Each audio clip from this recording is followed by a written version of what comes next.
Funding for this program is provided by the National Institute of Justice.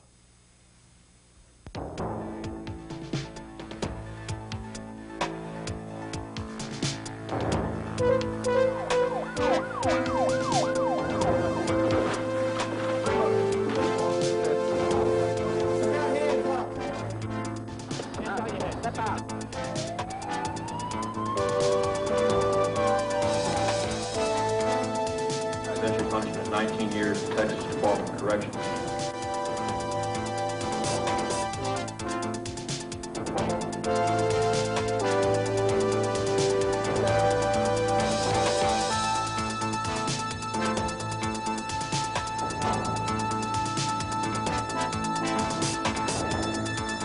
Hello, I'm James Wilson.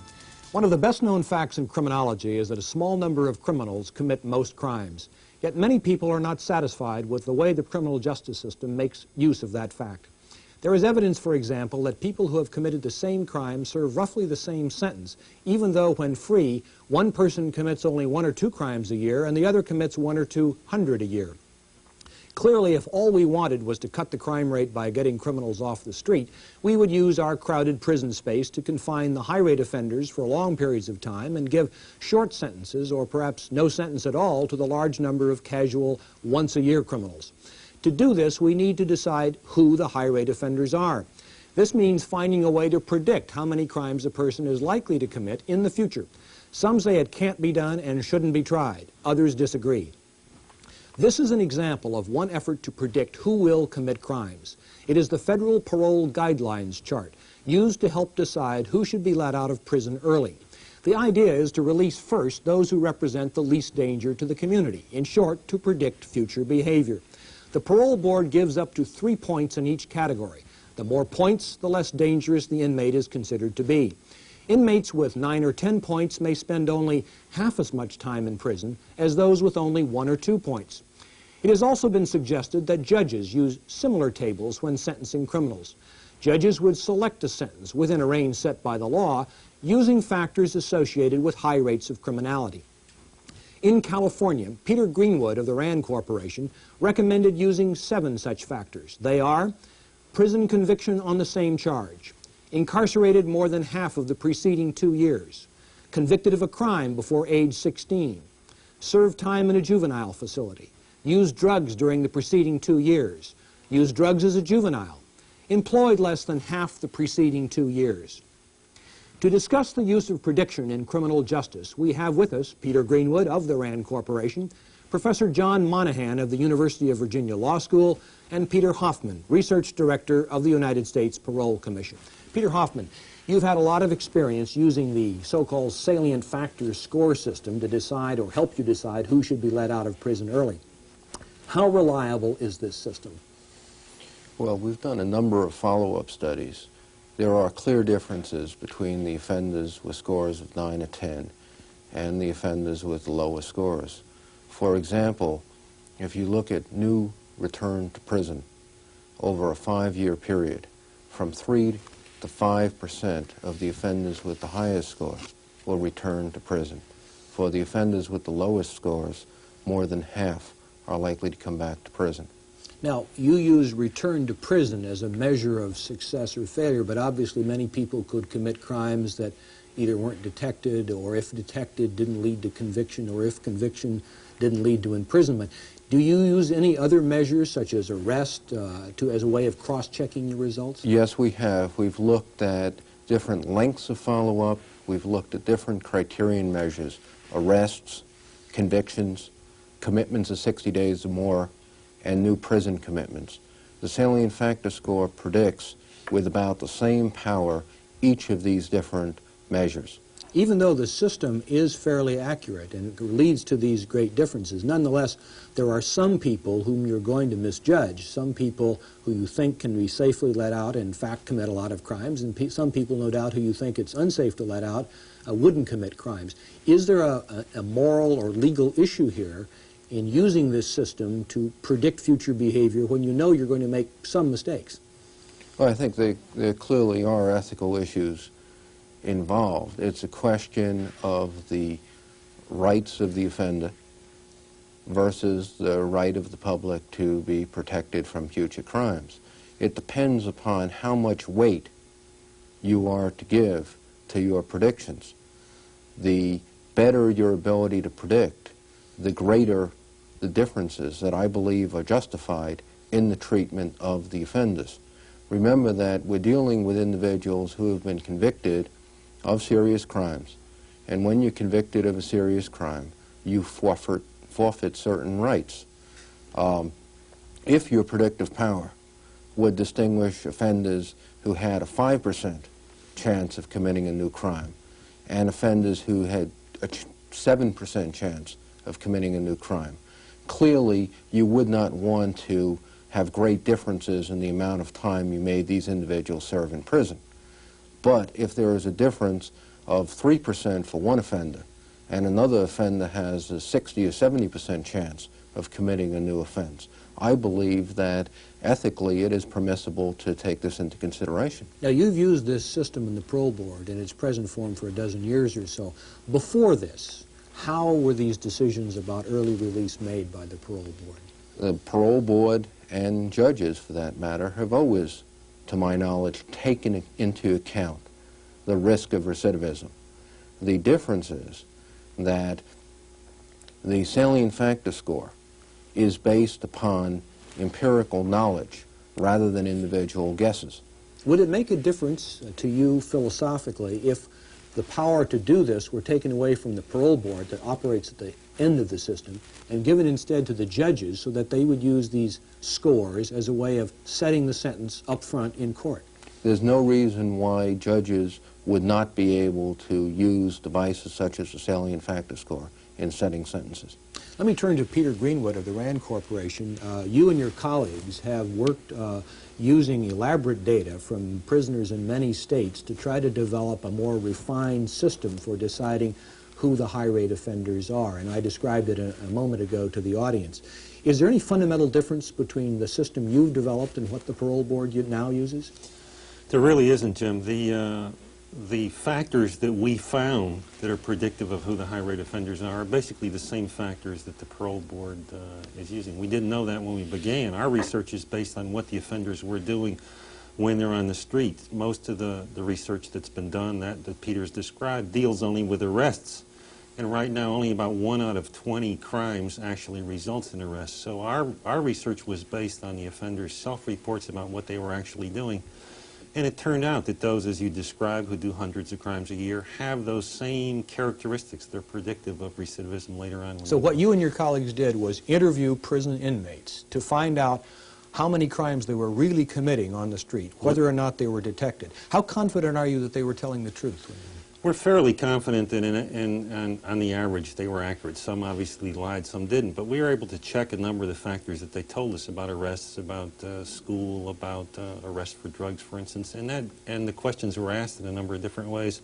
So to the extent that any surveys about who you're going to vote for as a president or what magazines you read are accurate, this data is as accurate as that. Now, you did this survey in 3 states, California, Michigan, and Texas. Are there important differences in the ability of these systems to predict behavior in different states? There seem to be very large differences in the behavior of criminals in those different states.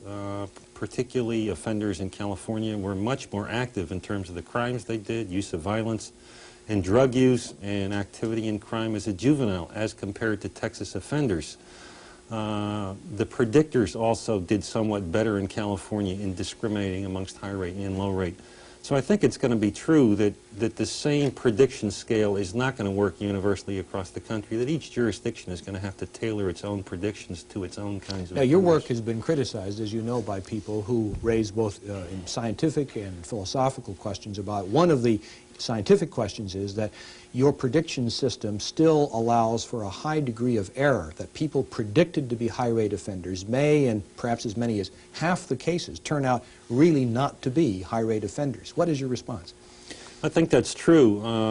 It looks like high-rate criminal activity, nobody does it consistently year after year, and as we looked at the follow-up of some of these individuals, it looks like a behavior that people fluctuate in and out of. They do high-rate crimes and then they don't. But it's still true that you can predict those who are going to get up into those high rate, and you can predict those that aren't. You'll be wrong about 50% of the time. Now that's the best that we can do. Human behavior is erratic, it's difficult to predict, and it's a fundamental policy choice about whether or not we want to make use of that information. Is it better, are your systems better at predicting who's going to be a high-rate offender or who's going to be a low-rate offender? They're two sides of the same coin. When you make one prediction, you get the other side. We're good at discriminating out at the tails. We can identify a group who are going to be very low rate. We're probably better identifying that group than the group who are going to be high rate. Some of the factors used in your system involve such things as the juvenile record or a history of drug use. And information about that is not routinely available to all judges in all states.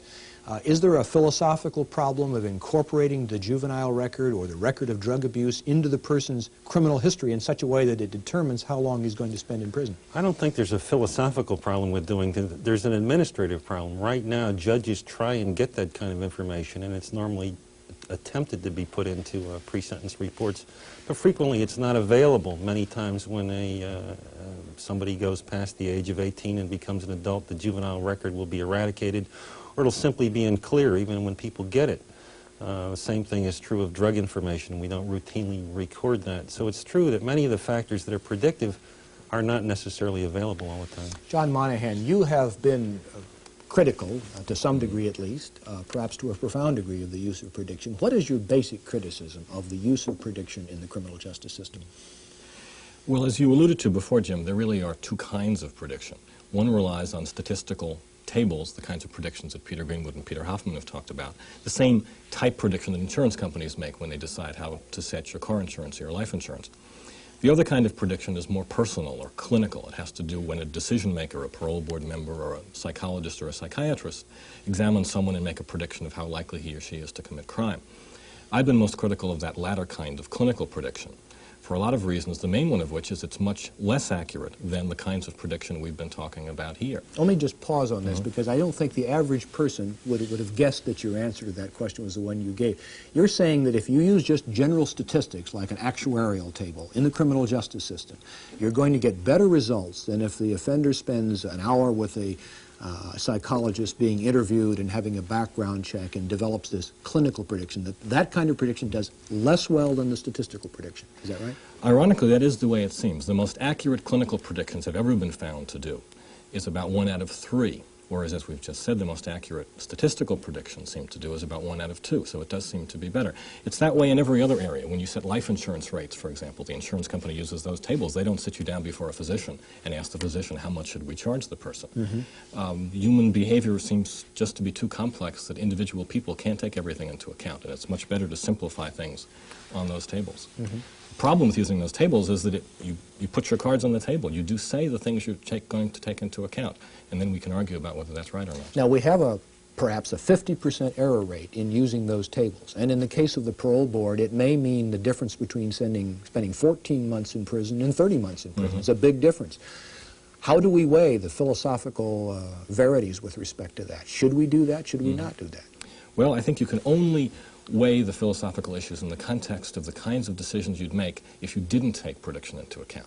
If you don't look at the likelihood that an offender will commit crime in the future, what are you going to look at? And the one alternative is justice. How serious is it, the act that the person's committed in the past? And I used to think that that was the only ground on which people should be sentenced. But the more different states have experience with that, it's unclear just what deserts are just deserts for any given crime. And I'm not sure that, at least in prediction, the task is clear. You know what you're supposed to do, even if you can't do it very well. I think the task is less clear if you're just trying to assess something so subjective as moral culpability. Well, let me take the position of a devoted admirer of the philosophy of justice.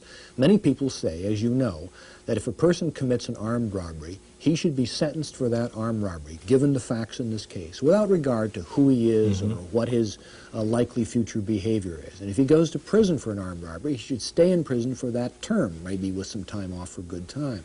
Now, many people would feel that basing the sentence on the crime rather than on the criminal is fair.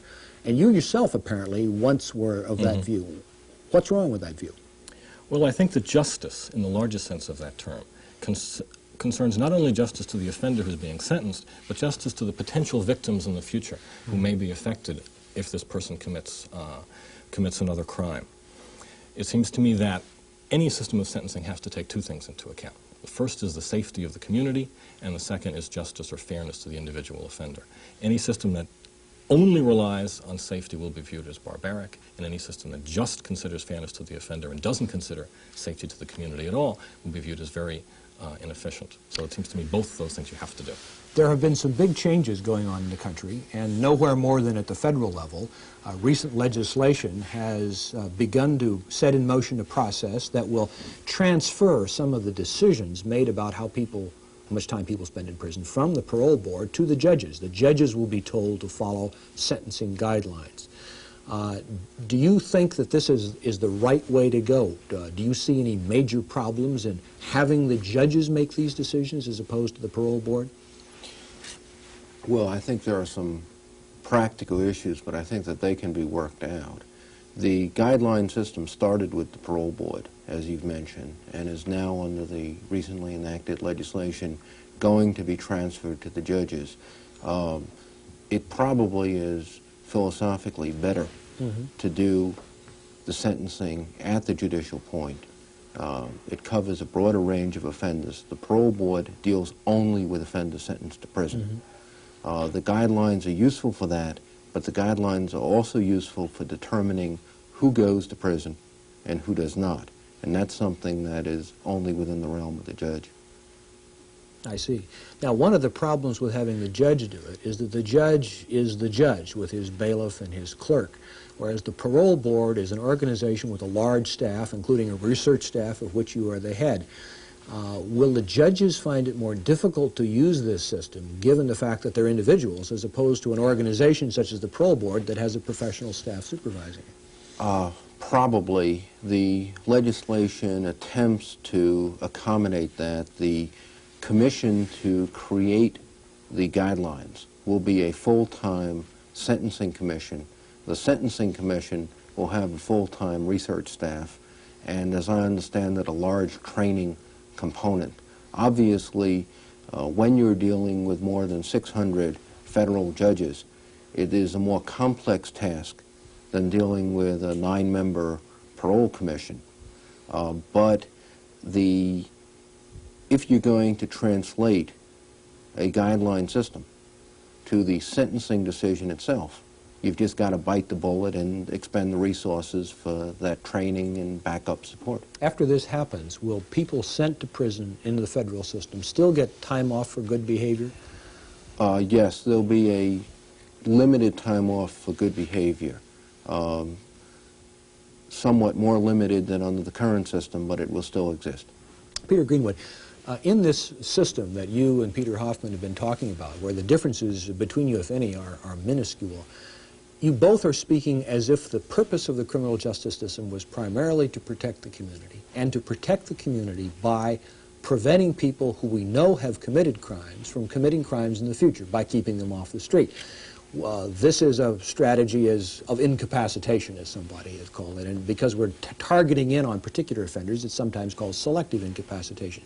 But the community has some other interest in the criminal justice system. They also have an interest in making sure that would-be offenders don't commit a crime, and they want the sentences set to deter non-criminals from becoming criminals. And some people want the sentences set to facilitate the possibility of rehabilitation. Is there any room in the system you're talking about for either deterrence or rehabilitation?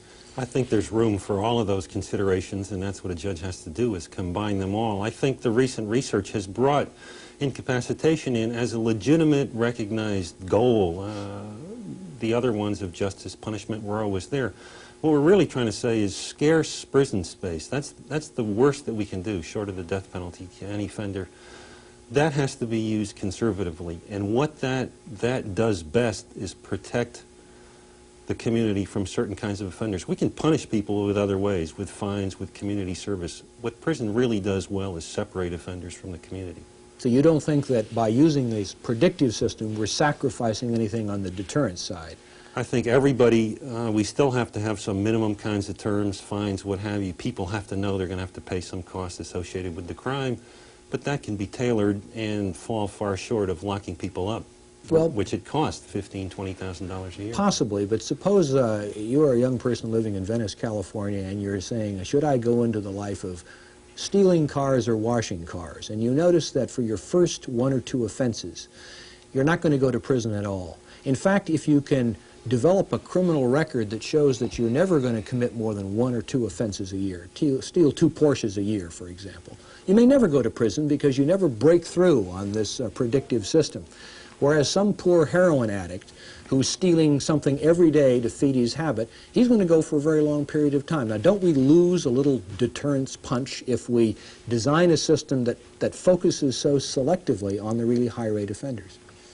If it focuses exclusively on them, we would. But I'm afraid the calculations of most street offenders aren't nearly as calculated as you pose them to be.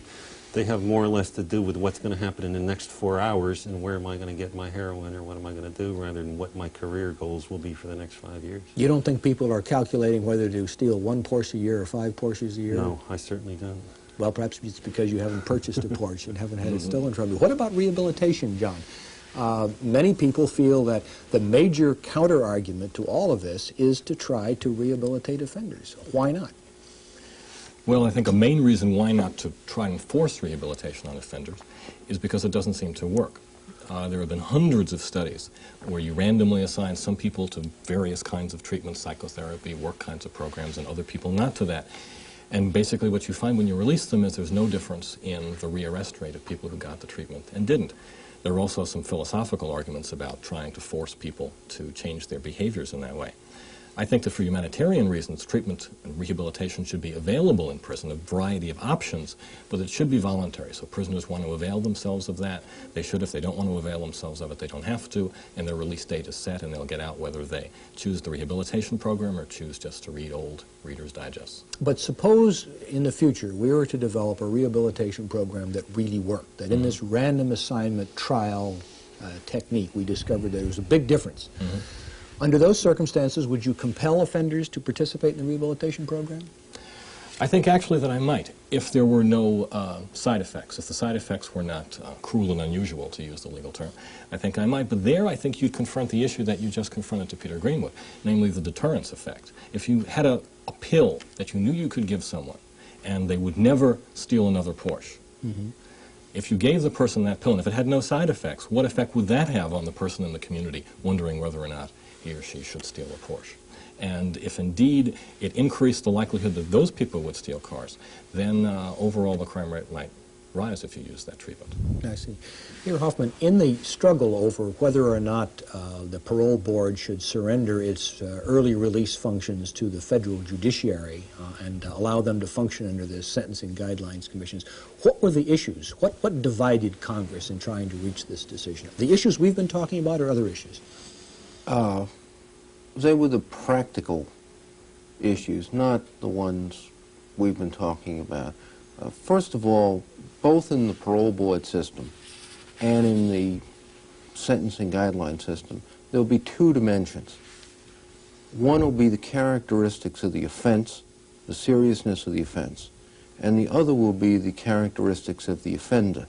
So it's not a choice between letting the armed robber, first offender, go free and only incapacitating the 4th offender. For serious crimes, everyone is going to do some time. The difference will be whether the first offender robber is going to do 3 years and the 3rd offender is going to do 3 years and the 7th offender is going to do 3 years. Or as the prior record, as the likelihood of further criminal conduct increases, whether the individual with the longer prior record is going to do more time. Couldn't we achieve the same objectives, and I'd like the views of all of you on this, by something equivalent to an habitual offenders law? Instead of society saying we're going to try to predict with known rates of inaccuracy how you are going to behave in the future, we'll simply say, here's your record. 1 bite of the apple, perhaps probation. 2 bites of the apple, 6 months in jail. 3 bites of the apple, 3 years in jail. And that the entire system would be based explicitly on your prior record, perhaps through a combination of your juvenile and adult records, in which case we're not so much predicting future behavior, we're punishing people for their accumulation of past behaviors. Is this fundamentally different from what you're talking about? The best predictive items tend to be prior criminal record items. When one is setting a sentencing policy, the choice is whether to look to see how predictive the prior criminal record is and use that information as a basis for how long the offenders are to serve, or whether to make it up out of thin air. We can sit here and we can say first offender 2 years, and a second offender 4 years, and a third offender 8 years, and a fourth offender 16 years. But the difference in the recidivism rate between a third offender and a fourth offender may be insignificant.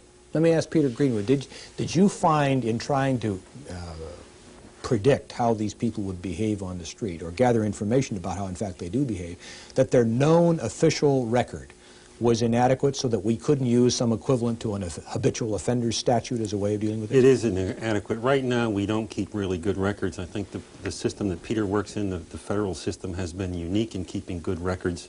But most states now don't do a very good job of keeping track of these offenders who, in fact, we've invested $15,000 to $20,000 a year in while they're in prison, be it in incapacitation or rehabilitation.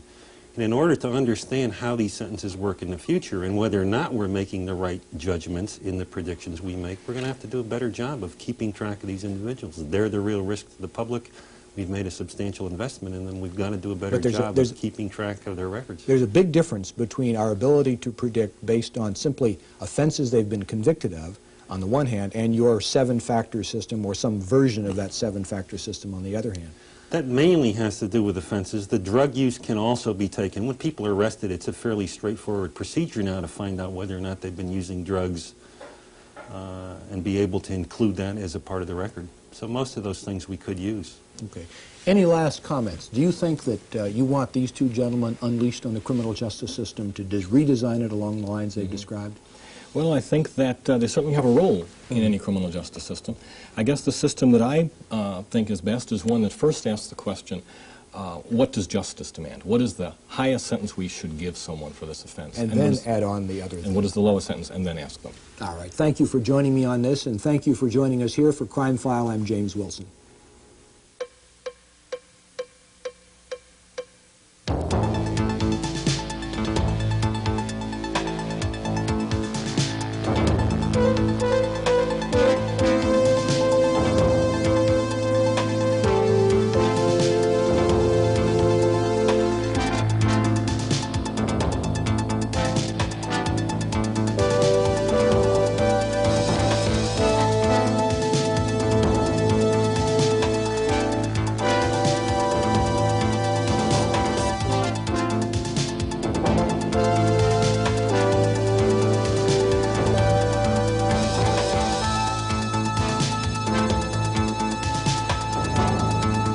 Funding for this program was provided by the National Institute of Justice.